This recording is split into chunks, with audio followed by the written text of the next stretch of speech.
Ok, salut tout le monde, c'est le Canap, on est là pour la première. Je suis en compagnie de Howardsen. Howardsen, vous me connaissez bien ou pas pour les nouveaux. Et je suis en Nouveau. compagnie de Félix Fexer. Ah, Fexer Aka, le présentateur de votre émission du Canap. Voilà, comme vous pouvez le voir, on n'est que deux. Mais bientôt, il y aura du monde et ce sera plus lourd. Donc on est là pour la première du Canap, pour la présentation de la Coupe du Monde. Ça va être les présentations des groupes A, AD. Donc on va commencer évidemment avec le groupe A, dans la chronologie, ça paraît logique, avec l'équipe qui reçoit la Coupe du Monde, l'équipe de notre cher président, monsieur Vladimir Poutine. Poutine, mon gars, le gars Poutine, il est là. Du coup, Vladimir, Russie, que peux-tu me dire sur cette équipe de Russie? Que penses-tu de cette équipe de Russie? Alors attends, je vais faire un petit rappel du groupe quand même. S'il te plaît, s'il te Groupe plaît, A, bah, on le rappelle. c'est le minimum quand même. Donc groupe A, Russie, Arabie Saoudite, Égypte, Uruguay, donc groupe assez ouvert, un des plus ouverts, hein, même je dirais, de la compète. Donc déjà, avant de rentrer dans les détails, peut-être des équipes, qu'est-ce que tu penses du groupe A en fait, tout simplement, tu vois? Le groupe A, donc on répète Russie, Arabie Saoudite, Égypte et Uruguay. On va pas se mentir. Je pense que les deux prétendants au tour suivant seront l'Uruguay et l'Égypte. Je ne sais pas si Salah jouera ou pas. On croise les doigts. Apparemment blessé pendant 3 semaines, donc du coup il devrait être là pour la Coupe du Monde. On ne sait pas dans quel état de forme. Inch'Allah il sera là, mon gars. Inch'Allah il sera là. Voilà, parce qu'on va pas se mentir, l'équipe d'Égypte repose Mais oui, à peu près tout sur Salah. Il n'y a pas de joueur ultra connu à part lui. On a quoi? On a quelques joueurs qui jouent en Angleterre, mais sinon c'est pas ultra fameux. C'est beaucoup de joueurs locaux, quelques joueurs qui jouent en Turquie. On a Ahmed Hassan qui joue à Braga quand même, pour les connaisseurs du championnat portugais. Mais ouais, il y a un peu tout qui repose sur Salah, donc voilà. Donc toi tu penses? Moi je verrai déjà principalement l'Uruguay. Ouais. Bon, ça il y a mon gars Cavani. Cavani, Suarez. Il y a Suarez. C'est un des meilleurs duos d'attaquants moi je dirais même de la Coupe du Monde, hein, de toutes les équipes présentes. Cavani, Suarez, c'est quand même ouais, mais Suarez, des meilleurs attaquants du monde, hein, pour moi. Cette saison, il n'a pas non plus fait la meilleure saison non. de sa carrière. Et avec l'Uruguay, je trouve qu'il performe moins qu'en club généralement. Bon, après, moi je suis assez d'accord, je vois aussi l'Uruguay en top favori. En revanche, là où je suis pas d'accord, c'est pour la deuxième place. Je pense que l'Égypte, ça tient trop sur Salah. Et les équipes qui reçoivent généralement pour la Coupe du Monde ont un petit bonus avec l'appui de leur public. On a vu en France, hein, jusqu'en finale, ou même en 2002 en Corée et au Japon. Non, c'était pas en 2002. Merde, je me souviens plus. Bref, du coup, la Coupe du Monde en Corée et au Japon, où il y a eu un gros parcours des deux équipes et qu'on n'attendait pas du tout. Donc, moi, je vois plus la Russie passer deuxième, avec l'appui des supporters. Je pense aussi. Même s'ils n'ont pas un la effectif Russie, incroyable. La Russie, c'est que défensivement, ils sont très très forts. Ils ont, quand je dis très très forts, c'est-à-dire qu'ils ont le physique adéquat pour pouvoir stopper certains attaquants, je dis bien certains. Mais face à des joueurs très techniques, comme j'imagine peuvent être Suarez, je pense pas que si ils se font attaquer de la première à la 90e minute, c'est mort. S'il y a une grosse pression, après l'Uruguay, c'est pas le type d'équipe, je pense, qui met une énorme pression. C'est les équipes sud-américaines souvent évoluent sur un faux rythme et ils donnent l'impression que le rythme du match est lent et puis tout d'un coup ils vont accélérer et ça va faire très mal. Sauf Brésil et Argentine qui sont pas vraiment dans ce style de jeu là, mais les autres c'est un peu comme ça. Mais ouais, si l'Uruguay met la pression, je vois pas la Russie réussir à tenir quoi. Là on a les joueurs sous les yeux. Après ils ont la chance d'avoir beaucoup de joueurs du championnat local, donc ils se connaissent très bien, les joueurs russes. Ils se connaissent, ça c'est pas mal. Ça, collectif, ça c'est pas mal. Donc ça c'est bien, mais moi je vois quand même la Russie deuxième. Je pense que l'Arabie Saoudite va faire un 0 pointé. L'Arabie Saoudite, j'avoue que je les vois pas gagner un seul point. Je les vois pas gagner un seul point perso. Les effectifs, on va pas se mentir, mon gars, on les connaît pas. Si quelqu'un connaît un joueur de l'Arabie Saoudite, voilà. Leur joueur le plus connu c'est et apparemment c'est Sakem Al-Dassori Qui joue à Villarreal. Qui joue à Voilà. Villarreal. Voilà. Donc je pense que je vais choquer personne si je dis que je connais pas de joueur d'Arabie Saoudite et je pense pas grand monde qui Et connaît pardon non aux plus. Saoudiens, mais Ouais, pardon aux Saoudiens, mais voilà, moi je les vois pas, je les vois faire un zéro pointé. Je pense que la Russie gagnera, l'Uruguay gagnera. Tout va se jouer pour moi sur le match Russie-Égypte parce que je pense que l'Uruguay va gagner les 3 matchs. Donc tout va se jouer sur le Russie-Égypte. Et peut-être qu'il y aura un match nul, peut-être que ça se jouera à la différence de but, celui qui aura le plus défoncé l'Arabie Saoudite. je pense que les Russes, comme tu as dit au début de l'émission, Si, ouais. ils auront besoin du tout soutien de leur peuple Et Poutine surtout, Et ça Poutine. ça peut jouer, on sait pas. S'il Poutine, peut balancer je pense quelques qu'il- billets, tu voilà, vois, mon il- gars, les pour billets, changer la les thune. petites menaces. Moi, je C'est prends coup au de scénario. couteau, frère. Tu vois, c'est ça. En plein match, C'est je vrai. sens. Je prends au scénario de ça. Tu vois. Donc voilà. Bon, On va passer du coup au Groupe groupe B. B parce que le groupe A, on l'a dit, hein, c'est ouvert, mais bon, il n'y a pas énormément de choses à dire. C'est aussi compliqué vu que les équipes sont un peu. Enfin, l'Arabie Saoudite, c'est pas, on peut pas faire 10 minutes là-dessus, quoi. Donc groupe B, groupe quand même très intéressant. On va rappeler encore une fois le groupe. groupe serré. Portugal, Serré, Portugal, très serré. Espagne, Maroc, Iran. Ça ressemble au groupe A dans le sens où il y a.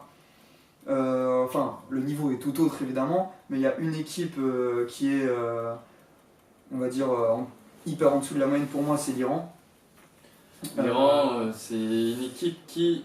Qui, on l'a vu, c'est un peu comme l'Arabie Saoudite. Enfin, moi perso, quand j'ai regardé l'effectif de l'Iran, je connaissais personne non plus. On se disait en off, on a même rigolé parce qu'il y a quand même un joueur, pour ceux qui le connaissent, qui s'appelle Askan Dejagay. Si tu nous regardes, mec, qui est quand même agent libre. C'est quand même un exploit d'être joueur libre et d'être sélectionné à la Coupe du Monde, on va pas se mentir. Donc pour moi, l'Iran, qui est le petit pousset du groupe. Et après, ça va jouer entre Portugal, c'est, Espagne, Maroc. L'outsider, je pense, l'Iran. Soit ils vont l'Iran, faire que attendre, soit ils vont faire que contre-attaquer durant tout leur match. Ouais, à part grosse surprise, pour moi, l'Espagne va terminer premier. Ils ont montré un niveau de jeu assez impressionnant, moi je trouve, pour dans les éliminatoires et en match amicaux. Je trouve qu'on retrouve un peu l'Espagne qui a marché un peu sur l'Europe ces derniers. Enfin, Bien, avant bien la- que je pense dernières que c'est pas l'Espagne de 2010. Tu non, vois, c'est genre, pas l'Espagne de 2010. Il y avait un jeu beaucoup trop rodé qui était vachement La influencé possession, par mais- Guardiola, par le Barça à ce moment-là. T'avais des Xavi, Iniesta, frère, Ouais, c'est vrai. qui illuminaient le jeu de par leur passe. Tu vois. Après, l'Espagne, enfin, moi c'est surtout, je les considère comme numéro 1 surtout parce que je vois le Portugal beaucoup moins fort que pour la dernière Coupe d'Europe. Déjà, la dernière Coupe d'Europe, je trouve ça abusé ce qui s'est passé avec le Portugal, pas que pour la finale, pendant On toute va la pas compétition. recommencer à remettre. Voilà, on va pas recommencer. Ok. Mais moi, le Portugal, c'est une équipe qui. Enfin, moi, je pense même que le Maroc, personnellement, j'ai mis Espagne premier, Portugal deuxième. Voilà, je pense que ça va choquer le 3/4 des gens vont mettre ça. Mais, je pense que le Maroc a ses chances pour pourquoi pas accrocher le Portugal. C'est vraiment, je pense que le Portugal, ils peuvent passer à côté. À chaque fois, dans les éliminatoires, ils galèrent. Je pense qu'ils peuvent, à part si Cristiano est dans un mauvais jour et que le reste n'est pas au top collectivement, je pense qu'il y a moyen de faire quelque chose pour le Maroc. Le Maroc, ils ont des grosses individualités. Ouais, ils ont Mehdi Benatia, ils ont Belanda, Nabil Dirar, bon, c'est pas. Aïd Benasser aussi. Ouais, c'est pas des joueurs exceptionnels, mais c'est quand même des bons joueurs qui peuvent, sur un match, se transcender et faire quelque chose. Ils ont une bonne défense quand même, hein. Benatia, qui a été. Qui a joué, on va dire, beaucoup de matchs avec la Juve. Moi, je pense qu'il y a peut-être moyen pour le Maroc. Moi, ce qui m'intéresse un espoir. davantage avec cette équipe, et justement ce qui m'intrigue même, c'est de voir ce que va faire Hervé Renard, qui est justement sélectionneur de l'équipe du Maroc actuelle, et qui avait fait justement gagner c'était quand ça, en 2011, 2012 La Coupe d'Afrique des Nations, hein. avec la Coupe d'Ivoire et la Côte d'Ivoire, et aussi il y avait aussi. Il en a gagné deux, il a gagné avec la Guinée aussi. La je crois. Guinée, ouais, je crois. Si je dis pas de Donc, bêtises. bon entraîneur qui avait fait ses armes en France et qui avait par la suite été parti dans les contrées lointaines africaines. Un Et là, passage justement, à Lille très mitigé, mais bon, à part ça, en sélection, il s'est toujours bien débrouillé. voilà, donc ouais. à voir. À voir, ouais. Moi, Peut-être j'ai- des beaux résultats même. Bon, du coup, Espagne-Portugal, on est d'accord là-dessus. Moi, je dirais Espagne. Retenez bien ça, hein, Espagne, parce que dans le canap, il y aura souvent ces petits pronostics. Et après, ça va partir en clash sur les pronostics, des trucs comme ça. C'est un peu. Ouais, et attends de voir en fait, surtout avec l'Espagne, l'éclosion de Asensio. Ouais, bien sûr. Asensio, Asensio, ça attend futur vraiment très grand. de voir ce qu'il peut démontrer dans une compétition internationale et autre qu'avec ce qu'il fait avec le Real Madrid durant Ouais, la bien Ligue des sûr. Champions. Asensio et puis Iniesta, hein, c'est aussi sa dernière peut-être grande compétition. Iniesta, Qui va vouloir Iniesta, tout donner. On va le voir avec le groupe, d'ailleurs, bonne El transition. Avec Maestro, Iniesta. avec le groupe D, on verra après avec l'Argentine, mais c'est une raisonnement que j'ai comme ça sur les joueurs qui Qui ont marqué l'histoire du ont marqué, mais qui vont jouer peut-être leur dernière grande compétition, qui vont vouloir se sublimer peut-être pour leur dernière. Réflexion que j'aurai donc pour l'Argentine plus tard. Donc on va passer au groupe C du coup. Évidemment, tout le monde connaît le groupe C puisque c'est le groupe de l'équipe de France avec l'Australie, le Pérou Team et le F, Danemark. mon gars, Team F. On a de la chance hein, quand même, on va pas se mentir. Encore une fois, Deschamps porte bonheur quand même sur le tirage au sort. On a été Il a une sacrée chatte quand même. d'un des groupes les plus simples, quoi. On n'aurait pas pu espérer mieux. Bon, on n'aurait pas pu tomber dans le groupe A vu que la Russie c'était le pays organisateur. Mais au vu des autres groupes, franchement, je pense qu'on a hérité du groupe le plus faible, quoi. Donc Australie, Pérou, Danemark. Pour toi, qui sera on va dire, Le deuxième, le, derrière la France, le voilà. rival du groupe, on va dire. Oui, parce que si la France n'est pas première, c'est déjà un échec monumental hein, au vu des équipes, on va pas se mentir. Donc pour moi, les deuxièmes, ce sera le Danemark, je pense très clairement.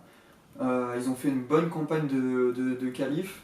Ils n'étaient pas qualifiés pour l'Euro, le Danemark, alors que c'était un Euro hyper simple pour se qualifier. Ça avait été un échec, là ils sont requalifiés. Et moi je pense qu'ils sont deuxièmes. Alors attention, dans la presse, le sélectionneur du Danemark, il a fait un peu trop le mec en déclarant que l'équipe de France, c'était pas trop ça. c'était pas trop ça, il faisait pas assez peur. Donc Il y a attention, pas de cadre. attention au retour. Attends, on va le foutre à 3-0. Voilà, c'est ça. Mon gars, 3-0. Attention au gros retour de bâton. Moi je pense que le Danemark va passer, le Pérou, je connais pas grand monde non plus au Pérou, je les vois pas. Farfan. Je les vois, ouais, je crois qu'il Je sais pas s'il joue encore, y est Farfan. encore. Hein. Honnêtement, il y a Jefferson Farfan, il joue à Moscou. Voilà, Pablo on a Guerrero. l'équipe sous les yeux, on a regardé un peu avant, mais là aussi je regarde encore l'effectif. André Carrillo. C'est Il pas, est bien. c'est pas Guido Carillo de Monaco, hein, c'est un autre. Hein. Je C'est, sais, mais qui il était joue à à Monaco. Watford. Ouais, ouais. Mais honnêtement, le Pérou avec Guerrero en plus, on sait même pas s'il va jouer ou pas là, avec ses affaires de. Je sais plus de quoi, de dopage ou je sais pas quoi, là, des trucs comme ça. Moi, je Ouais. les vois pas. L'Australie fait toujours. Je dis pas qu'ils vont loin, etc., mais ils font jamais des mauvaises performances en Coupe du Monde dans le sens où même. Non, c'est vrai, ouais, ça. même quand ils sont éliminés en phase de poule, il y a toujours des petites surprises. Ils sont jamais, Ouais. ils sont jamais faciles à battre. Ils viennent pour jouer. Voilà, Ouais, ils ils sont viennent jamais pour jouer. faciles à battre. Je me souviens de l'époque avec Bussy Dink où ils étaient arrivés jusqu'en 8ème ou en quart. C'est vrai ça. Ouais, et l'Australie pose souvent beaucoup de problèmes. Moi je les vois battre le Pérou. Moi le Pérou je les vois dernier en fait. Hein. C'est comme l'Iran et l'Arabie Saoudite. Je sais même pas s'ils arriveront à avoir un point. Après c'est possible. Oh, hein, le mais, Pérou, si, c'est possible quand même. contre l'Australie, si. Contre dans la- l'Australie, voilà. si, il y a moyen. Dans le préjugé, on peut se dire que Pérou-Australie, il peut y avoir match nul. Je dis pas que le Pérou est incapable de faire match nul contre l'Australie, mais j'ai souvent regardé les matchs de l'Australie parce que j'ai toujours bien aimé, je sais pas pourquoi, cette sélection à l'époque de Harry Kewell, des Mark Viduka, etc. Et du coup, j'ai jamais vu l'Australie faire vraiment dans les prestations une mauvaise Coupe du Monde. Ils se sont jamais fait éclater 4-0. Et moi, je les vois battre le Pérou. Mais je pense que le Danemark va être deuxième. Pour moi, c'est le principe. S'il y a une équipe dont on doit se méfier pour l'équipe de France, En plus, le Danemark, c'est le ils avaient Danemark. déjà fait mal à la France, je me souviens de ça. Plusieurs fois même. on se souvient de la Coupe du Monde 2002, hein, avec la France qui fait match nul contre l'Uruguay, qui perd contre le Sénégal et qui perd contre le Danemark, justement. Aussi, ouais, c'est vrai. 2-1, je me souviens, qui nous élimine. C'est pas une équipe qui nous félicite la tâche, généralement. Et en plus, ils ont des ouais, excellents joueurs. techniques. Évidemment, je pense que leur joueur clé à suivre, Eriksen, Bien qui sûr, fait une saison de Tottenham. assez grande à Tottenham. Et C'est un maître à jouer, c'est un métronome, c'est un très bon joueur. Il est gauche, l'enfoiré, mon gars, oui. C'est vraiment un très bon joueur. seum.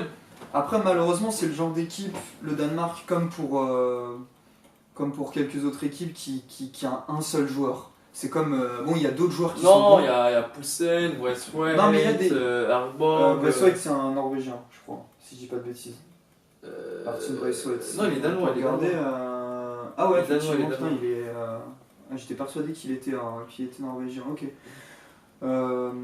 Daniel Lager. Ouais, Ah oui, c'est vrai, il y a Daniel Lager, Simon Gierre, Daniel Vass, bonne défense. Il y a Jonas Lossol de Guingamp, bon, Il y aparté. a des joueurs expérimentés. Parce Il y a que... quelques bons joueurs, mais il n'y a pas de. Ouais, mais Offense- c'est un collectif qui se connaît parce que quand tu regardes les sélections des joueurs de l'équipe actuelle, ils sont tous là depuis au moins un minimum. Il y a quelques joueurs, ouais, Daniel Lager, sont 4 en ans, 3 sélection. ans. Donc ils ont l'habitude de jouer ensemble depuis au moins 3 ans minimum.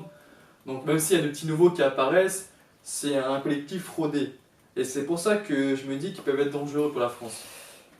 Après, si la France on évolue à notre niveau, Ouais, bien sûr. il y aura pas de match. Enfin, je veux dire, ok, ils ont des bons joueurs, mais quand on a Griezmann, Mbappé, Dembélé, Bien sûr, mais le en nombre de attaque, fois où on s'est dit ça c'est- contre le Danemark et finalement en gros on fait des 0-0 ou des Ah, mais ce 1-1. ouais, bien sûr. Mais ce que je veux dire, c'est que si on est à notre niveau, dans ce groupe-là, si l'équipe de France joue à ce Ouais. niveau, il y a.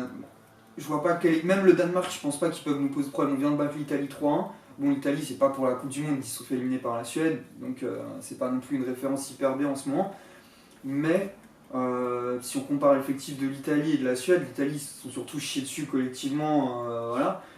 Et puis l'entraîneur aussi, hein, big up au pire entraîneur de l'histoire de l'Italie. Et voilà. On savait pas ça.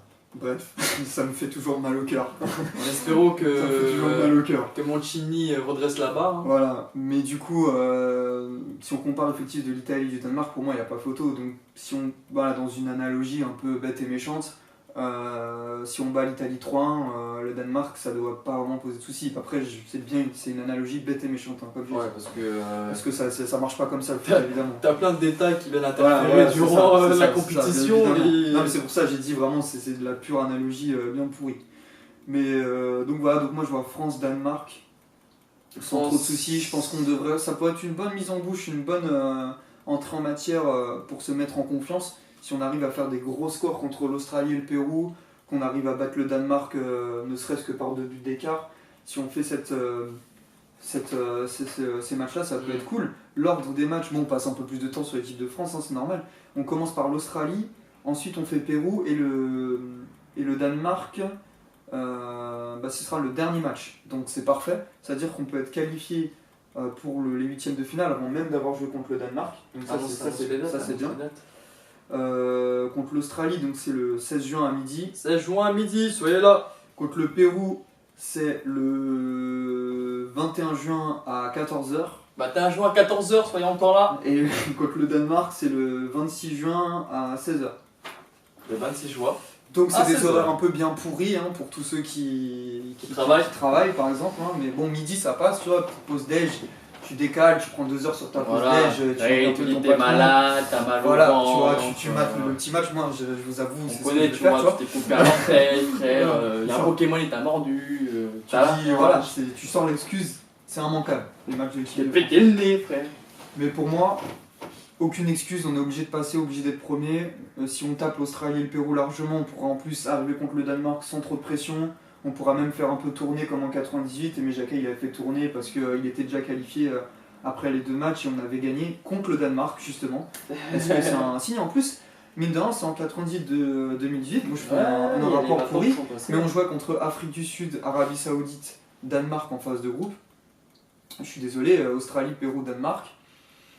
Il y a moyen. C'est un peu similaire. Hein, Il y a moyen. Sauf qu'on n'était pas. je suis pas sûr si Danemark c'était bien en phase de groupe en 98, si je dis pas de bêtises. Bon, vous pourrez me clasher dans les commentaires de la vidéo si on s'est trompé sur des dates et tout, vous inquiétez pas. Ça s'appelle pas le canap pour rien. Si vous avez suivi la description de l'émission, On peut se tromper. on peut on se n'est tromper, pas vous des pouvez experts. clasher, justement, nous on Si vous t'es pas répondra. content, tu vas regarder une autre merde. On fera un petit clash après dans les commentaires, même IRL, y a pas de souci. Il n'y aura pas de soucis. Donc on va passer au dernier groupe parce que voilà, on a passé un peu de temps sur le groupe C. Donc le groupe D, un groupe qui est hyper homogène, beaucoup plus homogène que ce qu'on peut penser. Enfin moi c'est mon avis. Le groupe D c'est Argentine, Islande, Croatie, Nigeria. Alors petit commentaire évidemment, hein, on peut pas faire des détails sur toutes les équipes avec tous les noms des joueurs parce que sinon on ferait une vidéo de 2 heures. Hein, donc là c'est Surtout pour ça l'Islande. voilà. Les Islandais, les noms sonnent. Ces noms, Faut arrêter, franchement, même si on faut voulait faire arrêter. des détails des équipes, laisse tomber, on pèterait Que un des câble sur leur sonnes, nom. frère, que des sonnes, ouais. Après, moi j'aime beaucoup l'Islande, les supporters. Bon, à l'Euro, ils avaient vraiment mis une très bonne Ah oui. ambiance avec les Irlandais, etc. On avait découvert ça. Moi je suis hyper content qu'ils soient encore à la Coupe du Monde. D'ailleurs, je suis hyper peiné que les Irlandais du Nord et l'Irlande soient pas présents en Coupe du Monde. Enfin bref, donc du coup, je redis groupe Argentine, Islande, Croatie, Nigeria. C'est un débat avec mon boost, puisque moi je pense que la Croatie va terminer première, l'Argentine deuxième, je vois le Nigeria troisième et l'Islande dernier. Je pense que l'Islande en Coupe d'Europe, c'était quand même une très très faible Coupe d'Europe, moi j'ai trouvé au niveau de jeu, donc ils C'est ont profité de ça pour aller loin avec leur générosité, etc. Il y avait l'ambiance, l'aura il y qui avait a fait l'ambiance. qu'ils sont allés loin. C'est Mais pas là, mal. contre l'Argentine, contre la Nigeria, Croatie et le Nigeria, je pense pas qu'ils vont se faire éclater, mais à mon avis, ils pourront Ils pas ont faire. un cœur de pas les jouer, accrocher. mais ouais, ils Ouais. vont pas. Je les vois pense pas. non plus. Franchement, je les vois pas accrocher non plus un point. Je les vois même pas accrocher un point. À la limite, le Pérou, on peut les voir accrocher un point dans le groupe C. Mais pour moi, l'Islande, ils sont meilleurs que l'Iran ou l'Arabie Saoudite, hein, quand on parle des petits poussets des groupes. Mais le problème, c'est qu'ils ont des adversaires beaucoup plus coriaces que dans les autres groupes. C'est sûr. Mais moi, comme je te disais, je pense plutôt voir l'Argentine passer premier. Le problème, c'est que l'Argentine, ils ont une attaque de folie. Hein. On a énuméré les joueurs, hein. Gonzalo Higuaín, Lionel Messi, et bah, évidemment Di Messi, Maria, j'aurais dû l'éviter, hein, Celso, le dire en premier. Agüero, Dybala, enfin bon. Ah, bah, ils ont, C'est- les mecs ils prennent pas Icardi, ils le laissent en. Ils prennent même pas Icardi, non, mais Battez-vous, c'est- tu vois, mais c'est Bon, pas grave. Dans une moindre mesure, ils prennent pas Tevez non plus, même si c'est plus le Carlos Tevez de il y a quelques années. Voilà. Petite peine au passage pour mon gars Javier Pastore. Pastore qui est- Voilà, quand on voit les joueurs qui se permettent de pas prendre. El Flaco, il est pas dans l'équipe, type. Voilà. El C'est quand même, Flaco, frère. Il y a Mais des prends El assez Flaco. impressionnants. Putain. On va pas lancer ce débat là, mais. Bref, En du tout cas, coup, la Lo Celso, ça c'est pas mal. Lo Celso, t'as intérêt Bah, à c'est faire le une futur, putain c'est un de jeune Coupe joueur. du Monde, enfoiré. moi je vois la Croatie devant. Pour moi, la Croatie a un collectif beaucoup plus huilé que celui de l'Argentine. L'Argentine a une attaque de feu, mais ils ont du mal à jouer ensemble. Pour moi, c'est ça qui va faire la différence. La Croatie, on n'en parle pas beaucoup, mais ils ont un milieu de terrain monstrueux. Ils ont un milieu de terrain monstrueux. Quand on a Modric, Rakitic dans le même milieu de terrain. Même Brozovic de l'Inter, il fait du très bon travail. Il va falloir me proposer une équipe qui a un milieu plus créatif que ça. Franchement, j'en connais pas. Rakitic, Modric, c'est deux meneurs de jeu genre juste exceptionnels. Avec Mandzukic en pointe, évidemment. Pour moi, c'est vraiment. Rien que ces trois joueurs-là, ils peuvent vraiment faire une. Ils peuvent faire Mais aussi très l'attaque, très mal. Il y a Palicic aussi. Kalinic aussi, bien sûr, faut pas Et oublier. il faut pas oublier que Mandzukic, c'est quand même Il y a 31 buts il y a et 80 Perisic. matchs. Il y a Perisic de l'Inter. 31 buts, 80 ouais, ouais. matchs, poto. C'est quand même pas mal comme ratio match-but. C'est ça. C'est juste leur défense qui est pas au même niveau peut-être que leur milieu de terrain ou leurs joueurs offensifs. Après, ils ont un bon goal. Ils ont Lovren, hein. Moi je trouve que Lovren a fait une très bonne saison à Il y a Liverpool. Lovren, c'est vrai, il y a Subasic dans les buts. Bon, ils ont des bons joueurs un peu partout. Non, mais ce que je veux dire, c'est que leur défense par rapport au milieu ou à l'attaque, il y a un peu une différence. Mais après, ils ont une bonne défense en soi. Mais donc, moi, je vois la Croatie devant l'Argentine. Bon, je suis désolé pour tous les fans pour tous les fans des équipes africaines, mais Non, mal malheureusement, ils ont Nigeria, pas- si, même je dis Nigeria. ils n'ont pas eu un tirage hyper. On le verra dans la prochaine Hyper vidéo facile. pour le groupe H avec le Sénégal, qui pour moi a les meilleures chances dans leur groupe, mais on en reviendra dans la prochaine vidéo. Mais ouais, ça va être compliqué pour le Nigeria, qui ont des bons joueurs. Hein, ils ont des bons joueurs, mais. Iwobi, Moses, Naecho, Victor Victor Moses quand même. évidemment, Obi Mikel, tout le Ouais. monde connaît Obi Mikel. Obi Mikel. Bon, après. Un peu vieillissant, mais un toujours peu là. vieillissant, mais moi je vois pas le Nigeria passer concrètement. Je pense qu'ils peuvent accrocher l'Islande, mais je les vois pas. Ils peuvent battre l'Islande. Moi je pense qu'ils vont battre l'Islande. D'ailleurs, c'est pas ils vont les accrocher, c'est ils vont les battre, je pense. Tu sais pourquoi Mais- ils ont quand même une à part si- une vitesse assez effroyable. Parce que quand tu comptes Moussa, Moses, Inaecho ou même Moses Simons, c'est des mecs qui bombardent. C'est vrai. Mais après, s'ils bombardent, mais que techniquement ça pêche, Ouais. c'est qui tout double. Mais moi, je vais vous dire, je vais peut-être surprendre du monde, mais si le Nigeria passe en huitième de finale, pour moi, ce sera pas aux dépens de la Croatie, ce sera aux dépens de l'Argentine. Je pense vraiment que si l'Argentine a pas les fulgurances si ses joueurs offensifs passent à côté au niveau des fulgurances, si on a un Messi qui sauve pas les meubles et que le collectif est pas huilé, l'Argentine, pour moi, ils galèrent. Ils ont failli pas, faut rappeler qu'ils ont failli pas se qualifier quand même pour la Coupe du Monde. Ça s'est fait à la dernière journée. Avec Messi qui a sauvé l'équipe lors de la dernière journée. Moi, si l'Argentine, collectivement, n'arrive pas à hausser son niveau de jeu, ça peut être très difficile pour eux. Et là, je voulais revenir tout à l'heure quand je te disais des joueurs qui subliment, c'est que pour moi, le fait que l'Argentine peut aller très loin en Coupe du Monde, ça tient juste à un joueur. C'est que Messi, c'est peut-être sa dernière Coupe du Monde où il est en pleine possession de ses moyens, puisque dans 4 ans, il aura 32 ans, je crois. Donc il sera peut-être pas au niveau qu'il a aujourd'hui. Il aura peut-être plus le niveau qu'il a aujourd'hui, même si ça reste Messi. Non mais ça reste Messi, mais c'est possible qu'il diminue de niveau. Messi, c'est pas Cristiano Ronaldo qui a un physique hors norme et qui du coup peut performer encore à 32-33. Les joueurs comme ça qui sont un peu frêles, quand ils vieillissent, c'est plus difficile pour eux d'être performants que surtout pour Messi qui a un ailier, que pour Cristiano qui a un physique incroyable qui peut lui permettre même à son âge de performer. Bon après, ça se trouve, à 32 ans, il sera toujours fou, Messi, mais pour moi, c'est peut-être la dernière où il est je pense que justement, c'est la mentalité, le collectif. Parce que je suis d'accord avec toi, parce qu'en vrai, en plus, c'est vrai qu'apparemment, Jorge Sampaoli a créé l'équipe autour de Messi. Ouais. D'où c'est ça qui peut marcher, l'écartement d'Icardi, qui apparemment ne rentrait pas vraiment dans le collectif. Mais Dybala qui a failli pas être pris aussi, ça faut le dire, il n'était pas dans les dernières listes avant la Coupe du Monde. Donc c'est pour dire qu'il a vraiment construit un truc autour de Messi.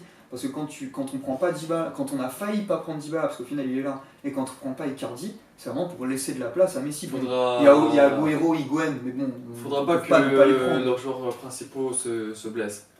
Parce que. Non, oui. Ce que je veux dire, c'est qu'en attaque ça va. Ouais, c'est vrai que si défensivement. Même les défenses, elles partent en couille. S'ils se blessent, les gars, ça va être chaud, hein. Mais ça va être intéressant de voir l'Argentine. Moi, je pense que si le Nigeria passe. Allez, les Argentins! Ça peut être au départ, il faut pas oublier aussi, ce sera dans les prochains débriefs pour les 8e, etc. Mais que moi, comme je vois l'Argentine 2e et la France 1er, ça peut faire un 8e de finale France-Argentine. Et ça va être un gros délire. Je vous invite à être là au débrief après, évidemment, de ces matchs-là. Mais ça va chier. On va péter un câble, je pense, sur ces matchs-là. Donc voilà, on a fait le tour des groupes A au groupe D. Je vous invite pour la prochaine vidéo où on fera les groupes E, F, G, H. Donc des groupes qui vont être très très lourds. Je vous fais un petit. C'est plutôt homogène. Ouais, avec un groupe H, Pologne, Sénégal, Colombie, Japon qui est hyper homogène. Un groupe G hyper intéressant avec la Belgique et l'Angleterre. Un groupe F avec Allemagne, Mexique, Suède, Corée du Sud. Derrière l'Allemagne, ça peut être intéressant. Avec Belgique, Panama, Tunisie, Angleterre. Et puis un groupe E avec Brésil, Suisse, Costa Rica, Serbie. Donc derrière le Brésil aussi, ce sera un peu tendu. Donc voilà, donc on vous invite pour la prochaine vidéo qui sera la semaine prochaine. Il y aura d'autres gens, là on est que 2 parce que nos compères nous ont lâchés, voilà, ils sont pas très fidèles. Donc voilà, c'était la première du Canap en compagnie de Howard Sen, suivez-le sur les réseaux. Du début jusqu'à la fin, mon gars. Et moi, Félix Mercanointe, suivez-moi sur Twitter, sur tous les réseaux. Félix Mercanointe, Twitter, Félix MRKNTE, les autres trucs. Félix Mercanointe. Allez, à la prochaine. Ciao. Pour la semaine prochaine, pour la deuxième du Canap.